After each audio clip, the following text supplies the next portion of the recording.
আসসালামু আলাইকুম সবাইকে। আজকে রান্না হয়েছে খাসির মাংস। প্রথমে পেঁয়াজ কুচি দিয়ে দেওয়া হয়েছে। পেঁয়াজগুলোকে ভালোভাবে ভেজে নিতে হবে। তারপর তার মধ্যে দিয়ে দেওয়া হয়েছে তেজপাতা, দারচিনি, এলাচ, লবঙ্গ। মশলাগুলো দিয়ে এখন পেঁয়াজটাকে ভালোভাবে ভেজে নিতে হবে। পেঁয়াজগুলো বাদামি কালার করে ভেজে নেওয়ার পর তার মধ্যে দিয়ে দেওয়া হলো আদা রসুন বাটা।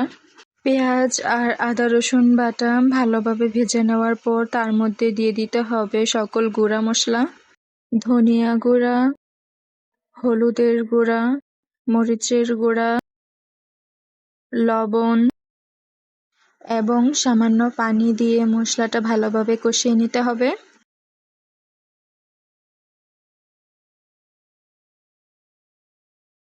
এখন দেওয়া হলো গরম মশলা। এখন মশলাটা খুবই ভালোভাবে কষিয়ে নিতে হবে।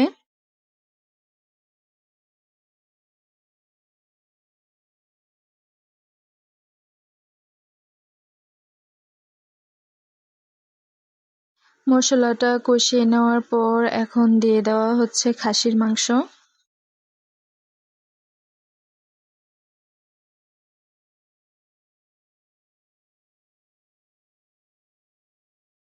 এখন মশলার সাথে মাংসটা খুবই ভালোভাবে কষিয়ে নিতে হবে। এখন তরকারিটা নেড়ে খুবই ভালোভাবে কষিয়ে নেওয়া হচ্ছে। তরকারিটা অনেক সময় নিয়ে খুবই ভালোভাবে কষাতে হবে।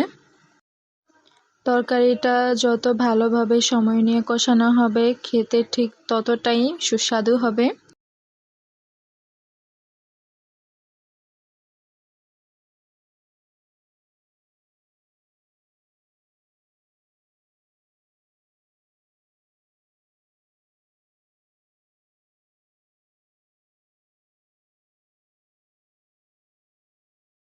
তরকারিটা কষিয়ে নেওয়ার পর এখন দিয়ে দেওয়া হচ্ছে কেটে রাখা আলু।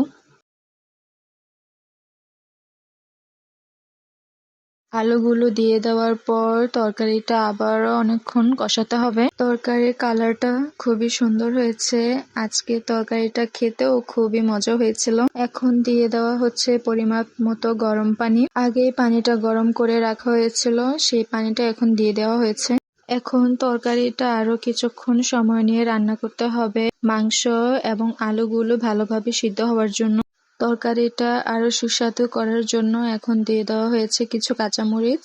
এখন আমাদের রান্নাটা প্রায় শেষের দিকে। রান্নার শেষ পর্যায়ে এখন দিয়ে দেওয়া হচ্ছে জিরার গুঁড়া। তরকারিতে জিরার গুঁড়া দিলে খাবারে এক অন্যরকম ফ্লেভার আসে। আজকে আমার রান্নাটা কেমন হয়েছে অবশ্যই জানাবেন। আজকে তরকারিটা খেতে কিন্তু খুবই মজা হয়েছিল, সুস্বাদু হয়েছিল।